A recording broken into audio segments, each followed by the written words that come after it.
Hello everyone, this is Jonathan here at Shared in Life for Radio. I'm making a small tutorial to show you how to approach a dialogue edit. There are going to be 3 chapters to this. They're going to be very short, but the 3 subjects we're going to cover is navigation, the move tool, and the razor tool. There's going to be a section afterwards where we are going to go through a small portion of dialogue and just edit within this session, but that's just to demonstrate my process if you are interested in mirroring it. So when you are trying to navigate your timeline, that's this big box here that's highlighted now.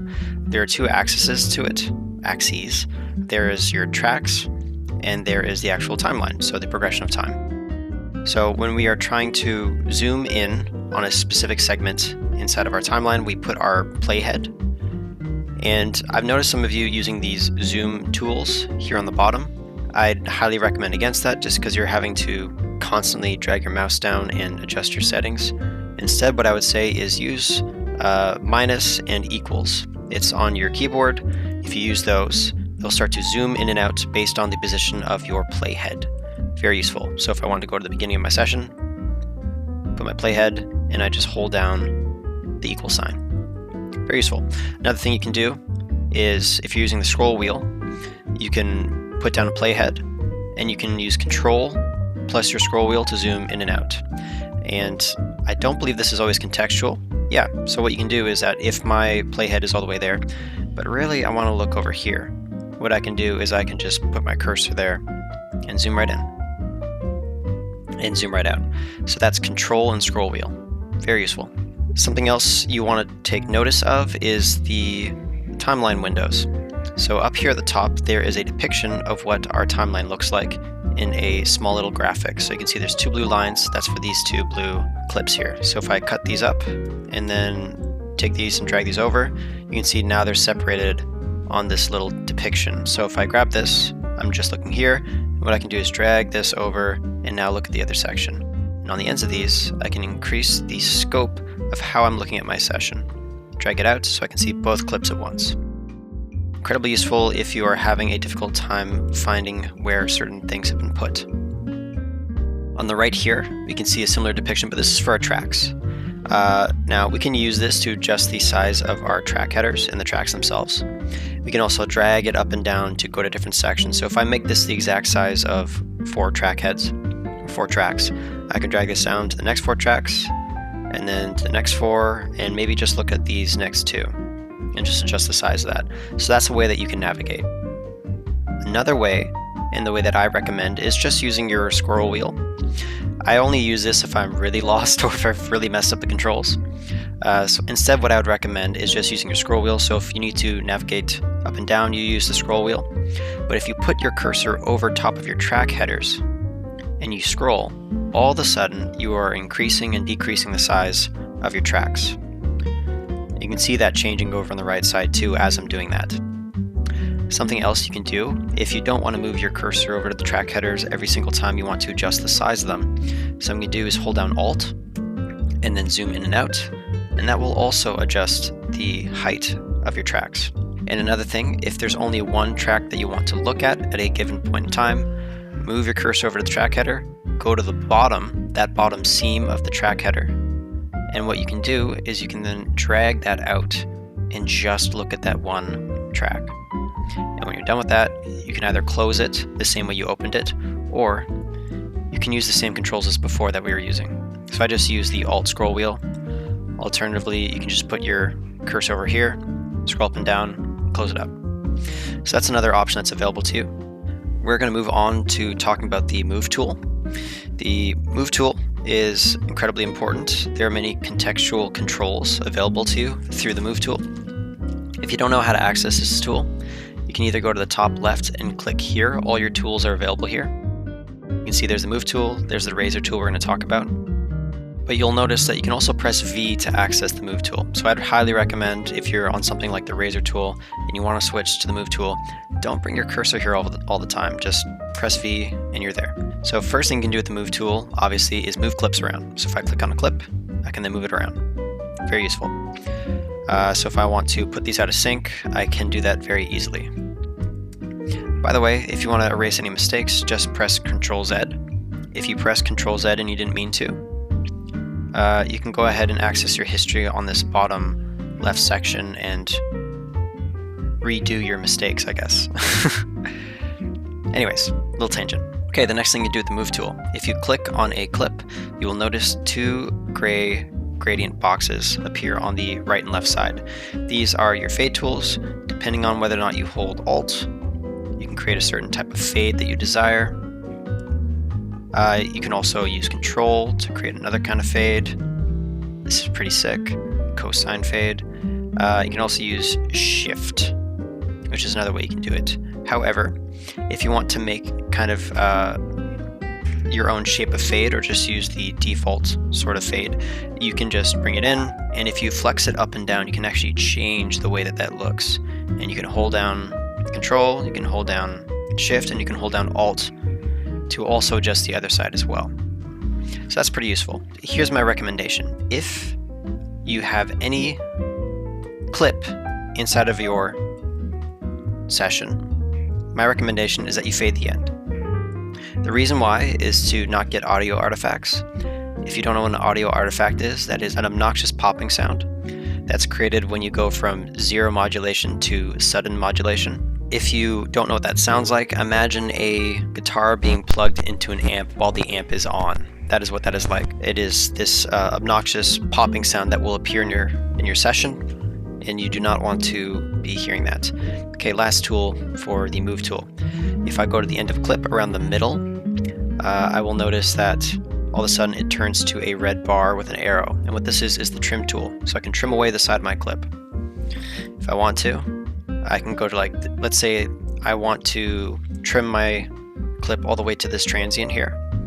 I can grab this and I can trim it in and leave it right there. So that is an option available to you through the Move tool. Razor tool is the last tool. So if I press R, I can access the razor tool very easily. It's also available through here, but why would you move your mouse over there? That's so much work. I mean, your wrist is going to get tired, so just press R and the razor tool will be available to you. There are two types of razor tools, but this tool is so simple that there's really only one way to use it, which is just if you cut somewhere, that's where you'll make a cut. If you cut somewhere, that's where you'll make a cut, and you can make lots of cuts. And then after you make those cuts, you can move clips around, or you can trim them, whatever you want to do. Completely available to you. Another aspect of the razor tool is if you press R again, you may have done this accidentally before and didn't know why all of a sudden a bunch of clips were separated inside your session. That's okay, I'll explain what happened. If you press R again, all of a sudden, boom, oh my gosh, there's two of them.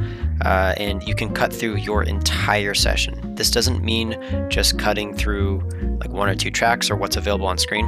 It cuts through everything. So let's say that I had a clip, and I'm gonna go ahead and take this and put it over on the music track. And I'll come back here and I'll use this double razor tool. When I scroll down to that music track, that clip is also cut in half. It cuts through your entire session, so just be aware of that. We've looked at navigation, we've looked at how to use the Move tool, we've also looked at how to use the razor tool. For the dialogue edit together, we're going to be looking at a different session. This is a recording from Cinema from the Spectrum between Jamie and I, where we reviewed probably one of the worst movies I've seen in the last 10 years, I'd say. So anyways, let's get started with the edit. How I start is I click and hold, and I drag out when I'm on the timeline, and this allows me to have a square selection tool. So the first thing I'm going to do is group these clips together. So I'm going to select both of them, and then I'm going to right click, go down to groups, and group clips. Alternatively, there is a shortcut for that where you just press Ctrl G or Command G. So what I'll do is I'll just group those together, use the shortcut because it's faster. These clips, when recorded, were in sync. They were created in sync. So by grouping them together, I just ensure that when I drag these around or make changes to them, it's going to happen to both of them and they're not going to drift out of sync. Okay, next thing I'll do is I'll go to the start of my session and just figure out where exactly my recording begins, where it actually begins. So what I'll do is I'll zoom in to the beginning, but that's not giving me a lot of information. So I'm going to go to the track window and I'm going to just look at the first two tracks. So this is giving me a lot more information. Something I have checked off in my session is to follow my playback So I will auto scroll with my playback. So if I go all the way to the end here, Giving me my beauty sleep and my sanity. you'll notice that we follow the playback head rather than it just moving off screen. So I would recommend checking that off if you are going through dialogue close up like this. So I'm using this tool to go back to the beginning, and I'm going to figure out when exactly we actually begin the podcast, because for us, we usually take a bit of time.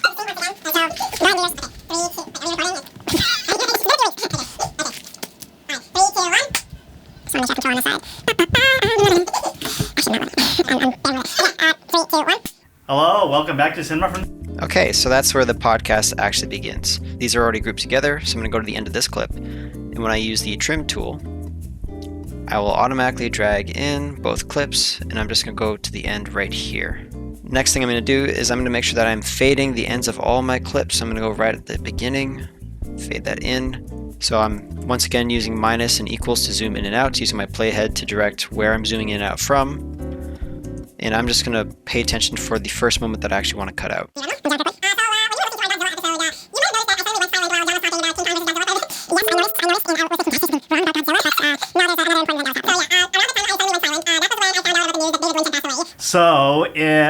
So I figure...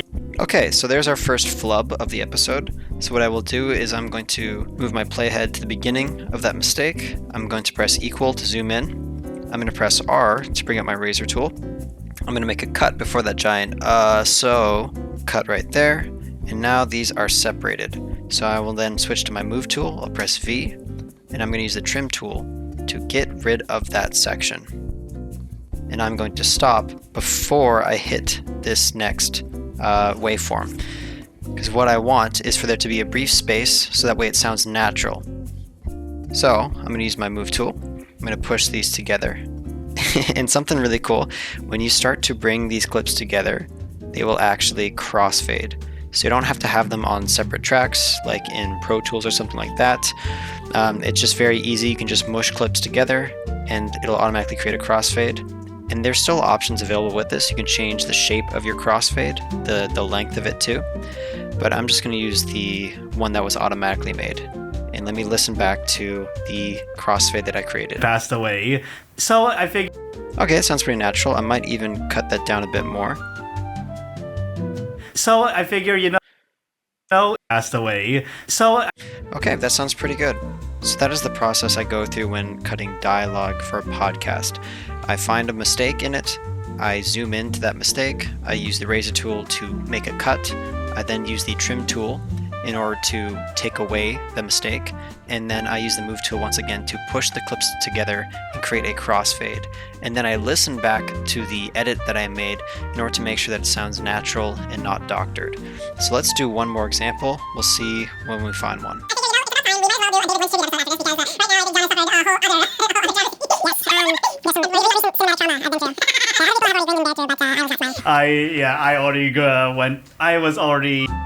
Okay, so there's another example. Going through it when I... Okay, so it looks like the beginning here we can get rid of, and then we'll keep this next section. So once again, I'm going to click here, zoom in to where I want to make my edit, press R, make the cut, and remember, because these are grouped together, both of them get cut. I don't have to use the timeline like the extended razor tool. So I'll switch to my move tool. I'll then zoom out a bit more. I'm going to shave away and just trim out that part that is the mistake. And then use my move tool to smush these together, and let's hear how it sounds. Smiling. I was already... That might be too close. Let's see again.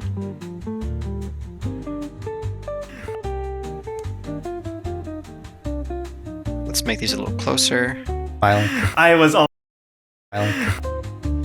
I think we might just want to go right into this one. So I'm going to go right to the first sign of modulation. I was already... And that sounds natural. Cool. So let's hear that again. Smiling. I was already going through it when I saw the movie at TIFF, and I considered... Cool. And so that is the process I go through throughout the entire session. If you have any questions, please forward them to kirkjona@sheridancollege.ca. That's KIRKJONA at sheridancollege.ca. If you're looking for more tips, you can expect more tutorials in the future regarding Audition. I may even make some for Pro Tools if there's enough intrigue on editing dialogue there. And just a reminder, the dialogue editing that we're doing here is specifically for podcasts. We're not concerned about flattening time here. When editing dialogue for film, this is absolutely not the approach you should be taking. I can make tutorials about that, but it's not exactly related to radio. So just be aware that these skills don't necessarily transfer over to editing dialogue for film. Cool. Thank you so much for checking out this tutorial, and you can expect more in the future. Peace. Happy editing.